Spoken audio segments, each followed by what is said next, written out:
ngoài nữa. Đó. 13. Anh Mười làm đi cho quen. If you want to take some video, some pictures, I check our video. you can talk in your language and then you can. Này là mở đầu tiên là mở cái roller. Nhớ cái đó đó. Thì phá 10. Đây. Cái 10 đâu rồi? Hai cái 10 là bỏ này đi ngoài đi. Bây giờ không có chạy tới. Này trước run lên trước. 10 mm.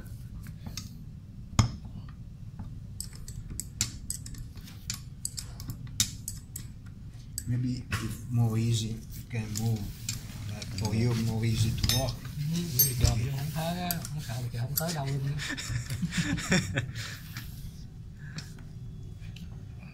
Lấy tay dây vô đúng rồi. Maybe you can. Tám là ghẹo không, Tám ơi. Sắt để tay kia quá rồi. Tay sắt. Thì nóc nha, phải sắt nha. Con như này hả ta? Nó quan tâm tới cũng như tới phần điện mình nghe như dịch cái sống. Tại vì ông không có chương trình rõ thành ra mình không có biết lúc nào là ông sợi cơ, lúc nào ông sợi điện. Từng cái đâu biết mò điện. Nhưng mà điện anh cũng phải biết cái đồ sát của phiêu linh nên nó mới biết được nó đang ở đâu. Vậy là Okay. Dễ.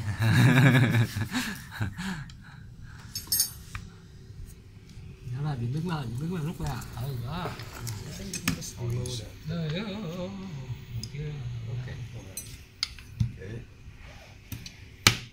That we cannot remove the sliding because otherwise the risk is we don't have the spare part. But normally we need to remove the slide ring, right? How to remove the covers. When you removed, usually we need to broken. To broken and then you put the new one. Okay. For that reason we cannot remove. Otherwise we broke and I don't know if you have the spare part. Cái này giờ sẽ không tháo để tháo usually, nó luôn. Usually go in and you can. Thông thường sẽ lấy cái gì đó cậy nó lên. Or sometimes we can use some things to get out, but the risk is to damage it. Đóng bỏ luôn. Đóng hư luôn. Biết vậy được rồi. This is the spacer. Now I suggest to dismount first this one. Okay. You can dismount this one because we didn't see on the video is different. Okay, different.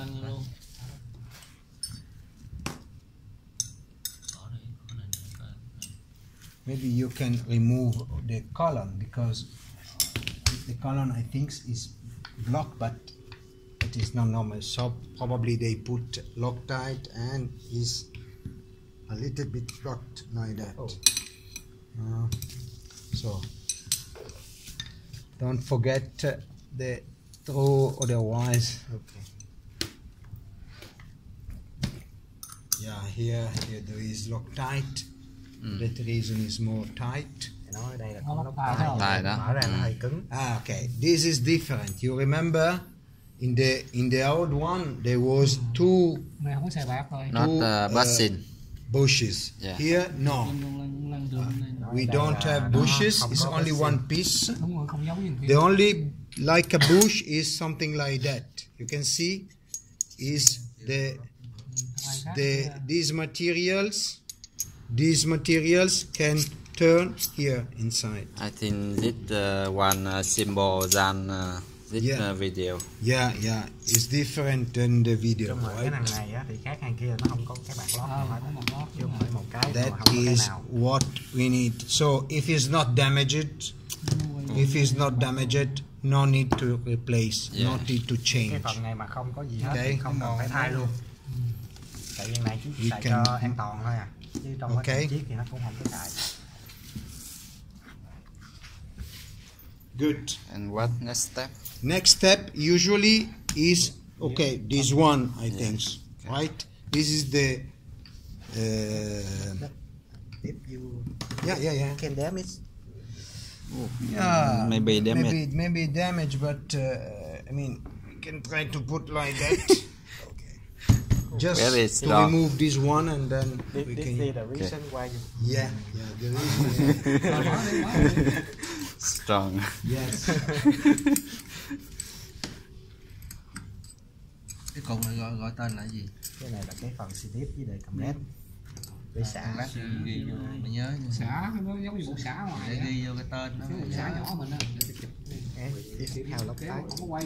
Lóc tay hiếu. Yeah, should be a little Lock bit. tie, No, maybe lock. not. Maybe yes, maybe not. Đấy, Depends. được lắm, có biết rồi. Rồi cái Okay. nhẹ nhẹ thôi, cái Là này sẽ thôi. nó có cái ấy ở đây nè. Đó, Có thể cái nó đầu hơn nói nữa. e đó. Rồi cái kéo từ từ Ok. thôi, rồi. Để chụp lại là có chụp lại. Okay. Now Để em quay clip rồi we em share nha. are Ờ. able to dismount the pistons of the decompressor and sniffed or flashing. We just dismount this one, and don't forget also the two Mình Ring, ô tháo ring. hai cái này rồi mua ra cái này á thì ở dưới size hiện tại mình đã If bỏ mất rồi. you get air Nó giống như cái này here, luôn à. you can close that one. If you get air here, you can close these pistons. cái này là Maybe được nghe if chân you have này. air, Này được nghe chân này. you can move the piston inside. So you can open this. Đó bình ít. Lấy cái lục giác trên mở đó. Có cái gì nhọn nhọn với cái orange ra trước. Đây nè. Lấy cái này phải không? Đây nữa. Cái này là thường thường là bỏ cái này ra cũng được phải không? Ở dưới nó bỏ rồi. Now này in giống your nhau. machine they remove this one. Remove, Bỏ rồi. You have only this. dưới là mất luôn Lấy rồi. máu ra luôn. Maybe I go. If you wait a second, I go downstairs to ask Mr. Redentor to give me one to replace. Right? Okay. Wait a moment. I Thầy go đi, downstairs lấy cái to khác ask giống vậy nè. Redentor to Hai replace. vào. Ok. Quay vô. Wait a second. Lấy đầu trên xe.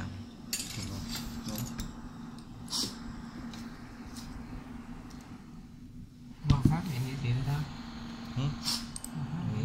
Cái đồ nữa mà thực tập mở ra mới vô vẫn chi nhiều. Cái này Ốc này vì khỏi cần lóc tay nè. nó nằm ở trong. Nó nằm ở Cái trong. nằm trong nó chìm luôn rồi. Dính lại rồi. Mắt hai ngoài vô dính luôn rồi. Có kìm mỏ nhọn mỏ quạt. Có cái kìm mỏ nhọn chọc vô. Kèm không? Để quay phim không có không có lấy này dít ra luôn nha. Không được, nó có cái membrane ở trong á.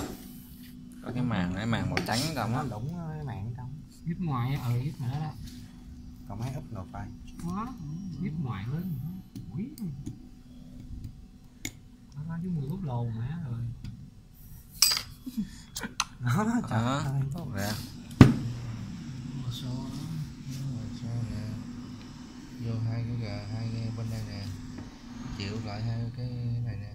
Để mình lấy một cái mình coi thôi, để không vô rồi làm tiếp. Mình tháo này ra bằng cách nào đây? Đức ơi. Tới lát từ từ không vô. Đây nè, mở này ra nè. Có 10.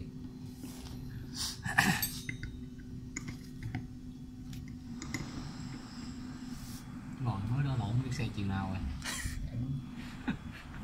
Đây nằm đâu vô. Để thêm vô. Bây giờ không biết nằm chỗ nào rồi.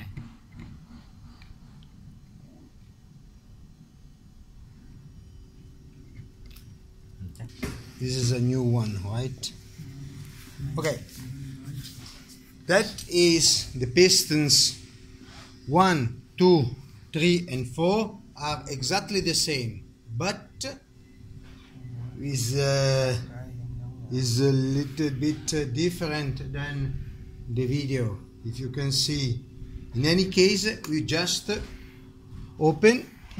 In this one we don't have nothing to replace, to change. Ok. Nothing. And this is the membrane, right? That is what they can do. In the video was green color and this different material. Black. Now is black in this new valves. So and now you need to open to dismount. Yeah. Mời mở này ra rồi.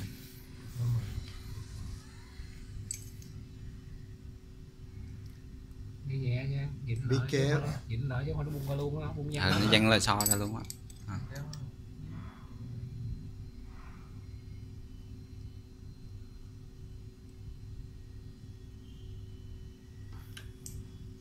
Không lóc tay nữa. Okay. So Không lóc tay. Càng đo mà không lóc tay. So in that case, we have to replace the membrane. Must be replaced. Yeah. It's different than the membrane that you see before. You remember? It's a little bit different. On the other membrane, there was the sliding here. This one is different. So not slide, but it's only one piece. Cái membrane này khác và ở trong đây nó không có cái bạc trộn. Only one piece. Không cần Only thay one bạc bit. In the other one, there was something to change here. Right? It's only one piece. You can replace Only replay. this place. Mỗi lần thay là thay bỏ Thay đó thôi. 6 tháng là thay luôn phải không? Thay luôn Coi còn này có cái bớt Cái zit orange. Yes, this is a ring. You need to replace also this one. Okay. This O-ring. Right? What we have here is a O-ring here. It's twice strange. But yeah, this is a O-ring. I cannot see in this có cái pin nhỏ. yeah. Why? Ông cũng không biết tại sao. Why there is a ring? Yeah. Ông không biết tại sao có orange đó luôn. Let me check. Kính này nè. Kính này nè. Ah, yes, because there is a O-ring to by the leakage. Yeah. Okay. Okay, so that is necessary to keep the liquid, the gas in the membrane. Yes, there is a O-ring here, and now when you dismount, you can. Lóc thích không? Đâu có. Yeah. Không. Okay, that is different. Compare your video, right? That is something different. Let me show you the differences. Ok, thầy sẽ cho thấy sự khác giữa cái này với cái video. Let me show you the differences. I can take a picture of me too, because otherwise I don't have the pictures of these new versions.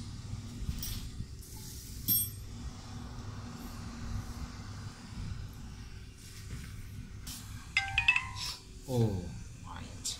You miss it. Good.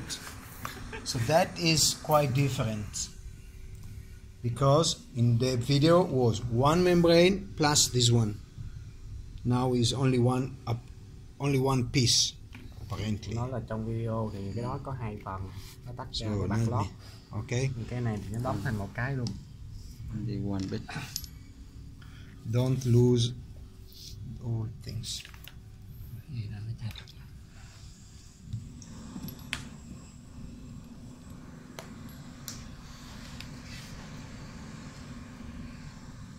Mà làm đâu?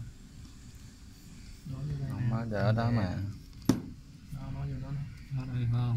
Nó phải để thấy bên Để đúng là như lúc đầu ông rồi. sắp cũng chụp hình. Đó, mày Để rồi soi vô luôn. Em quay giờ em phải xe ra mấy anh cứ làm đi, không cần chụp đâu.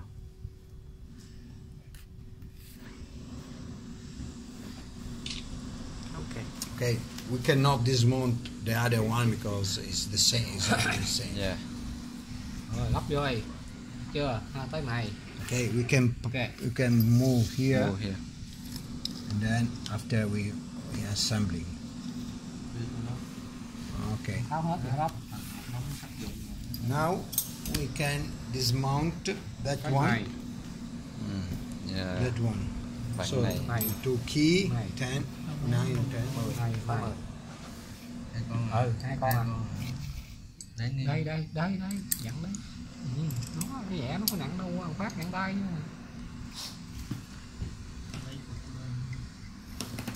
Này giữ trong. Pay attention. Rớt rồi. Orange. Yes, pay attention to the ring. Rich orange. Đó. Yeah. 1, 2, 3, 4, 5. Yeah. and One, don't two, three, 4, 4, 5. 5. Yes. And also this one is different. Yeah. Prepare the other one. Red color usually means APDM, and the slow is always in these positions. How can you remove? By some Cái màu đỏ là EPDM. Chọt theo cái lỗ lên lên. Gắn xuôi gắn ngược cũng được. Ngược cũng được theo đó. Đó là đúng hết. Nhẹ thôi, nó không nặng dữ. usually if you want you can need to press air, but please can try to remove Can remove this. Cannot remove. by air, some air pressure. Có cái gì tròn tròn. By this. Bộ lục giác nghe cây nhỏ. You compress air here. I mean, if you press air here and you can close, yes, if it's open, they pass. Because there is a ring. What tool to remove? Này phải lấy khí nén xịt vô rồi. Nó lấy khí nén xịt vô. Mày làm cái nó nếu mà How to Okay, remove it? Yeah, normally they removed by pressing air. Oh, Yeah. pressing air. Có do air thổi vô mới được. it's possible to go? Cái đây đâu? Đây. Yeah, usually if we now the plug are open, so if you push air here and you close those, the air get out from here and push up. If you want, we can go downstairs. Do you have some air in your workshop? Dưới workshop mình có air, có cái dầu air nào vậy không ta? Chọt vô cái lỗ. Chọt vô cái lỗ đến nó văng cái này lên. Mua chọt tới mấy là Như chỗ Caterpillar có đúng không? Bên filler cũ. Còn We can go downstairs.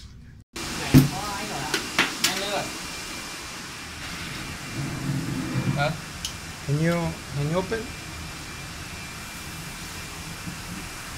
Open. Mở nè.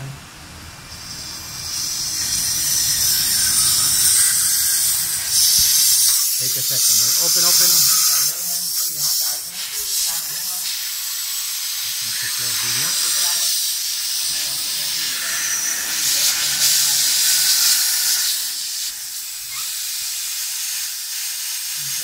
We need to close that one.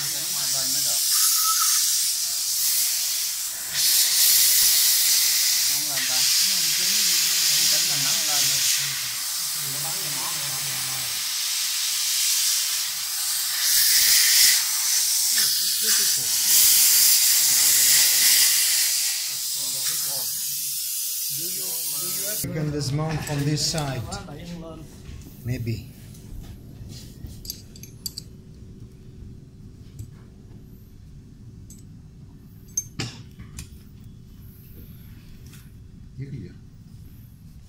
Cái bê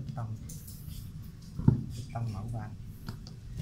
We need something to remove. Oh. Chứ lấy gì đâu gấp ra không? Tốt ngàn. Let me check the other one. Bị bút.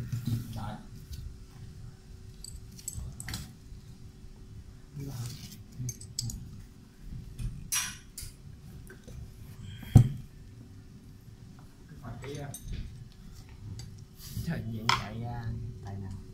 Thấy tại bán món nó an toàn cái mai nữa thôi. Thì để nói như tại mặt. Cái thấp đi rồi đó. Kêu anh thấp đi luôn đó. Ok.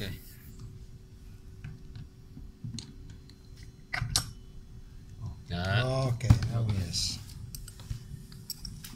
Bút. Yeah. Something like Có that. cái chiều không? Okay. So It's better. more easy. More easy, more easy. Don't need air.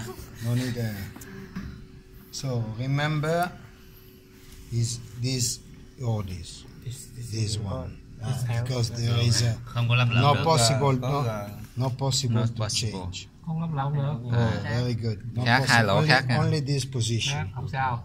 Okay, Khỏi sợ ha. very good. That are Thằng này có thể lắp lộn được nè. the two Nó giống nhau. Giống nhau. giống nhau Lắp lộn được hết. Có hai đó lộn lộn. one. So you can open this one. Xem. Yeah, should be Same, the this same. one. Should be the same, but we can check. We can check. We can Okay. open. À, Please open. mở đi anh mời. Open. Mở đi ông coi có giống cái này không? Ví dụ còn có rin này. The purpose when we hit not square. Yeah, just Chắc cũng giống như cái bộ dưới just, hai bên giống nhau cái gì. 4 cái. because if you have something square, then you have some water remain here. In this case, the water move up, down, Something come to the rain.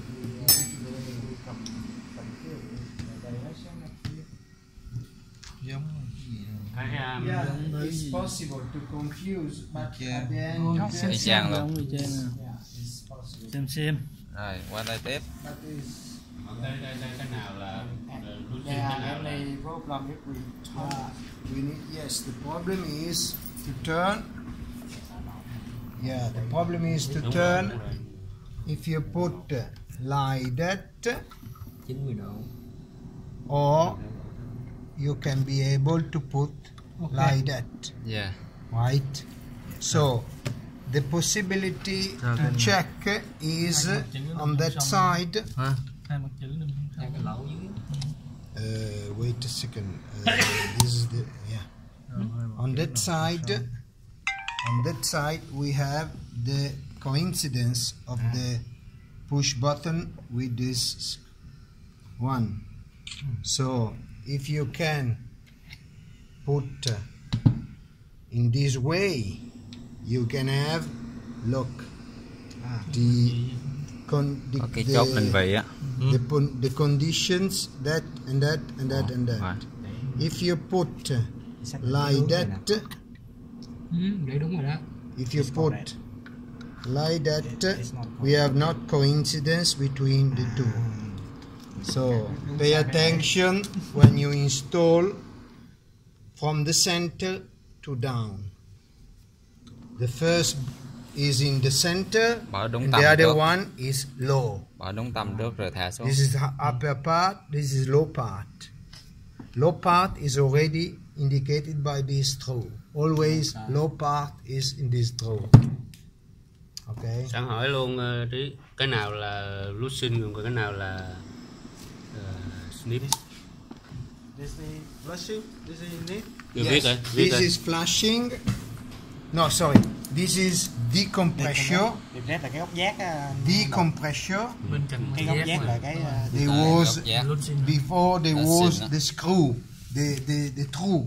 You remember the true was here. Xin là cái này hả? Nhìn xuyên qua luôn. Decompressor is with the true. Is this?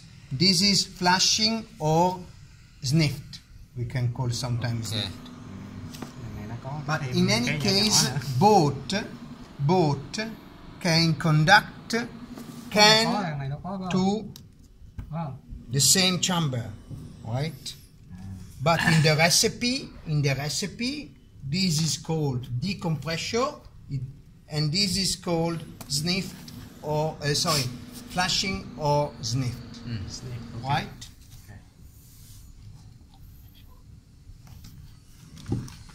So now this is exactly the same. Yeah, same.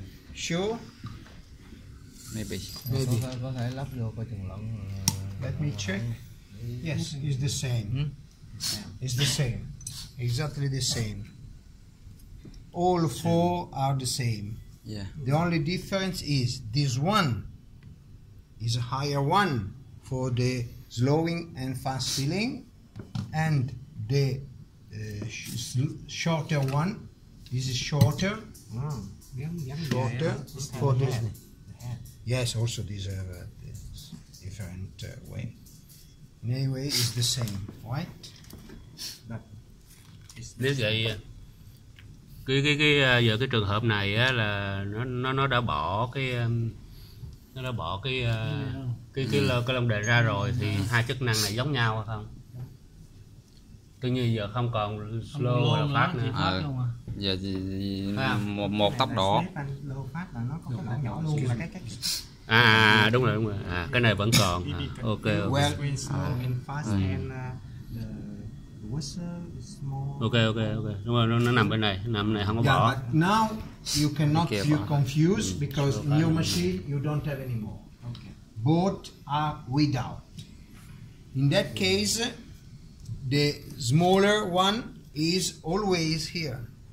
Is indicated by this. Okay. So where you have this one here, you can see this is a different. Okay. This is flat. This you have the position for this. It's not possible to make a mistake. Yeah. Slow, fast. Yeah. Slow feeling, fast feeling. CO2 move slow because you have this. CO2 fast, right? Okay. So yeah, let me show you some things. This is the chamber of the. We have CO2 here, and we have where is one block? Yes, we have CO2 here and air here. Yeah. Right?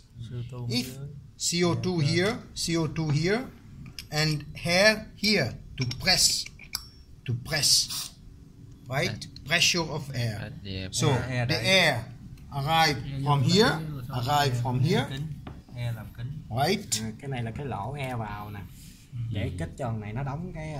If you blow by this, you can see the air come out here and come out here and move, push the air inside of this one, right? Nó qua cái lỗ này. Here. Okay. Here. And push down, right? If you have some troubles of the CO2, if the CO2 pass to here because maybe this is broken or this is broken, the CO2 arrive here, cannot get the air but get out from this through to here. Nói trường hợp là cái này nó bị hư nè, nó sẽ lòn ra đây, CO2 lòn ở đây. Okay, can have a possibility to go out from here. So if you find air on that through is because or we have a trouble of the CO2 or we have a trouble of air. Nhưng mà cái trường hợp đó, so here and here no air. Có hai trường hợp, một là cái này nó hư, anyway, hay là cái membrane này nó hư. Okay, and that is the reason why we have those through, right?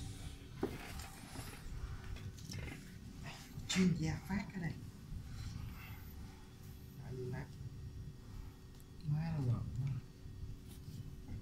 Okay.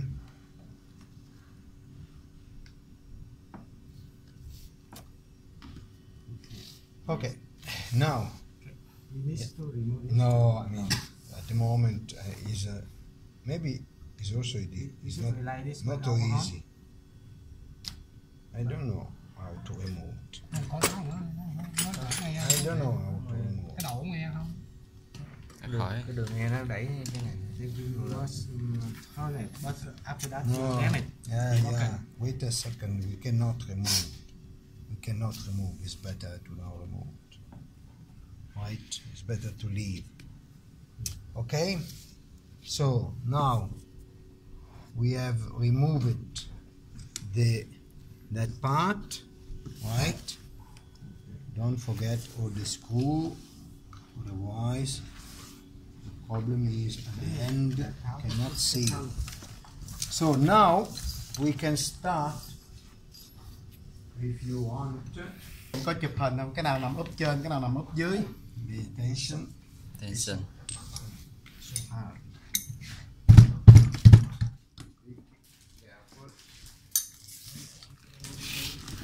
Sao?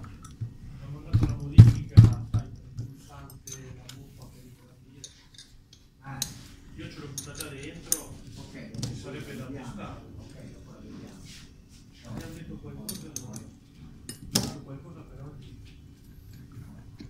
Tiếng gì trời, tiếng Ý quá. Nói với bọn nó là tiếng Ý. Cứ cái nào nằm trước, nằm sau, nằm trên, nằm dưới như thế nào nha Đăng? Không quay video, phải chụp hình thôi, kéo vào từ từ phát.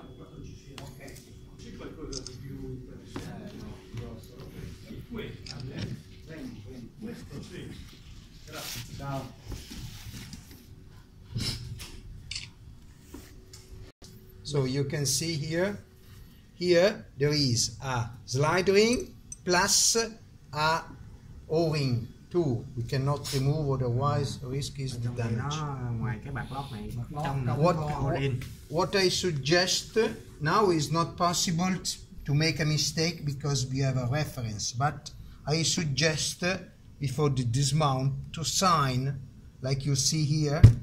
They sign because when they are assembling, they want to assembling always on the same position, right? Okay.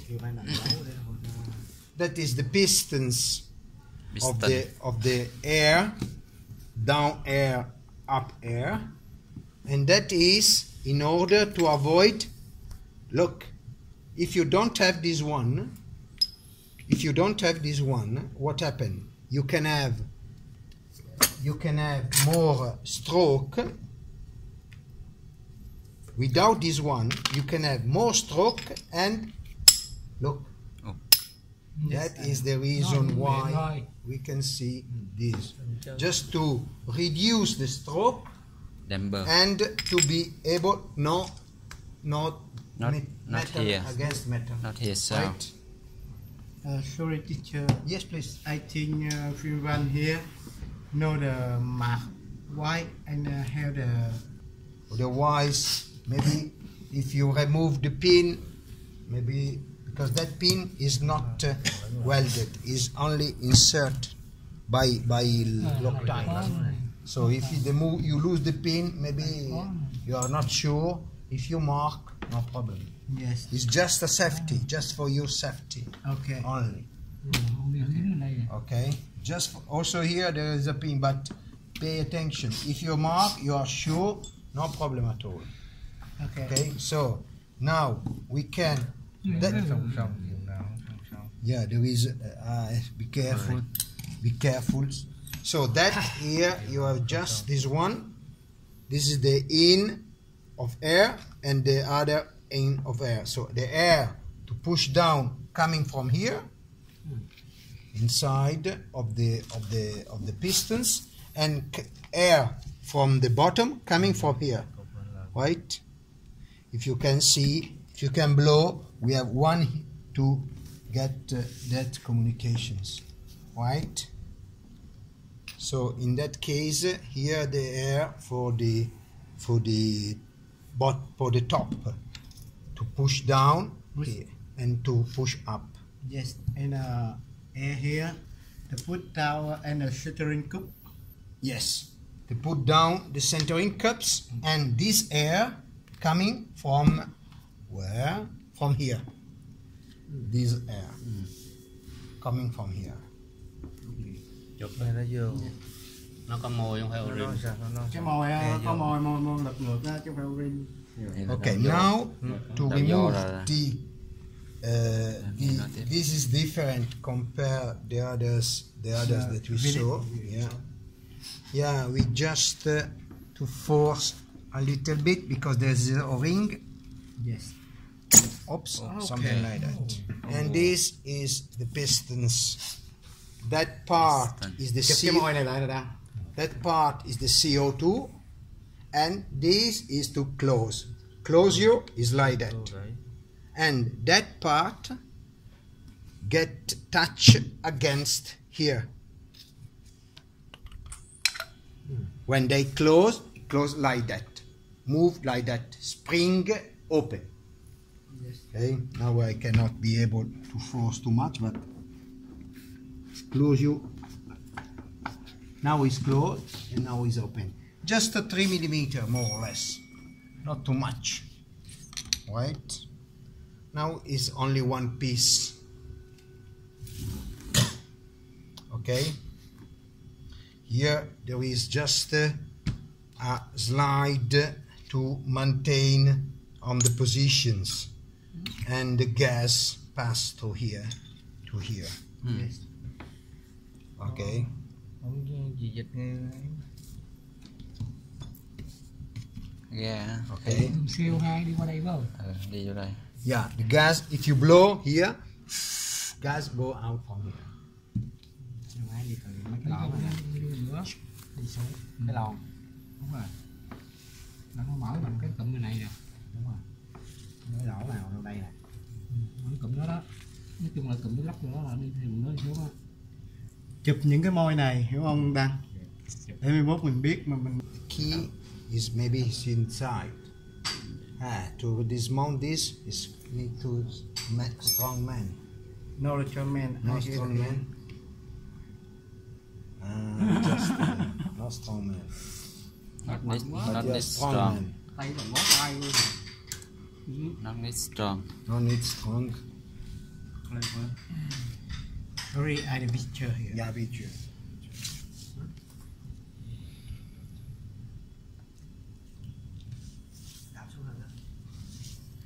Cắt đất. Yeah.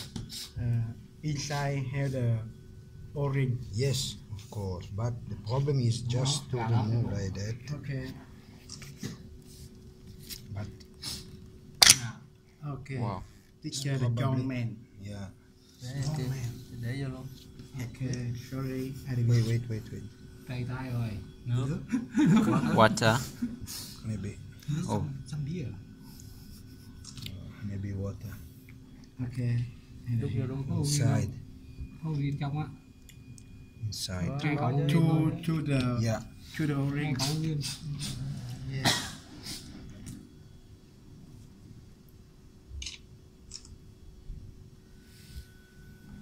And now you have the key here. Yes. Oh. Okay. Lấy chụp đi đi. Này máy đây. Chìa khóa mấy ta? 19. 14, 22 gì đó. 19. Lớn hơn. 19 với 17. Mấy ơi, cái này là mấy rồi? 17. 22. 22, 22 à? Ở 22. 22. No, sorry. Maybe here is 22, I think. 22. I don't know. Nhỏ 22 có mốt. 19. 19 thế đây. Trong lớp 22 rồi. 22. học nhiều mà không có làm gì hết, làm ký. H. Okay, Alan G. And 10. 14. 14. 4 sao dở. Cái này 17. 17. 17 sao vừa? Ta vừa rồi. Nóng le nè. don't damage. 16 không có. 16 không có. 16 gãy rồi. Tao xài 16 gãy rồi. 16 rồi. Ủa đúng rồi. Phim mới mà. Phim mới nó nằm bên line mới á. Còn phim cũ thì nằm bên line cũ. Chứ không có ai vợ đâu nha.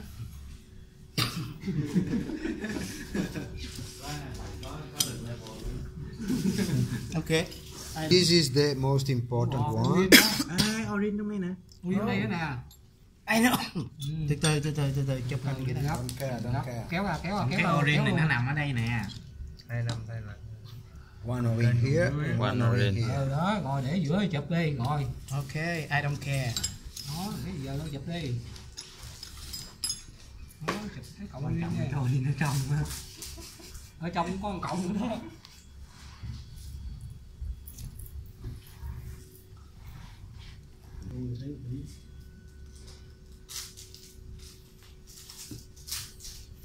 Mở lắp chụp thấy.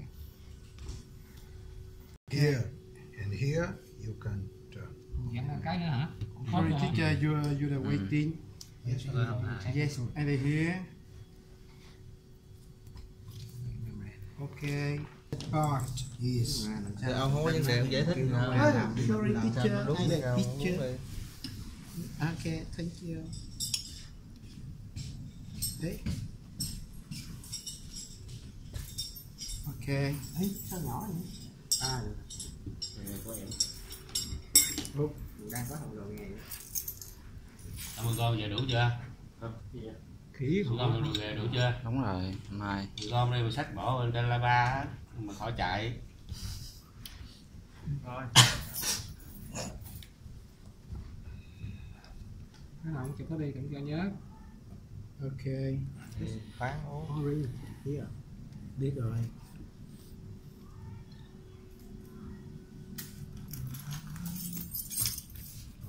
Ok.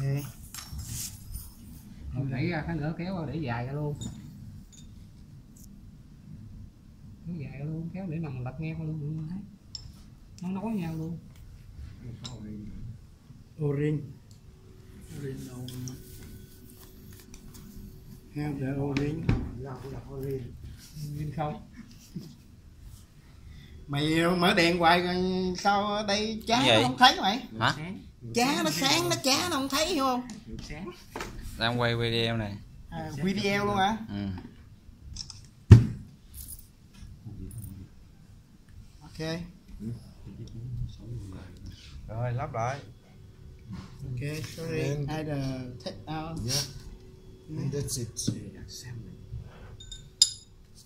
Còn cái nữa.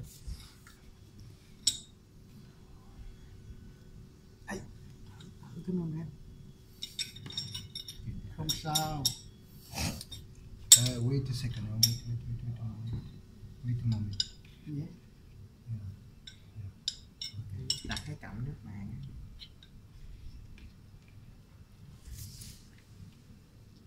Không được. Nặng lắm. No. Wait. Oops. Very strong. Rồi dẫn tay. Ok. Big boy.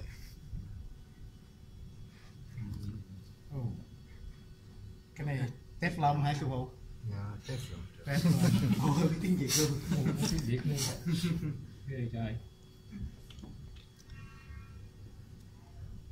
À, cái chiều á, Bớt chiều lên chiều xuống để Orange. Orange luôn.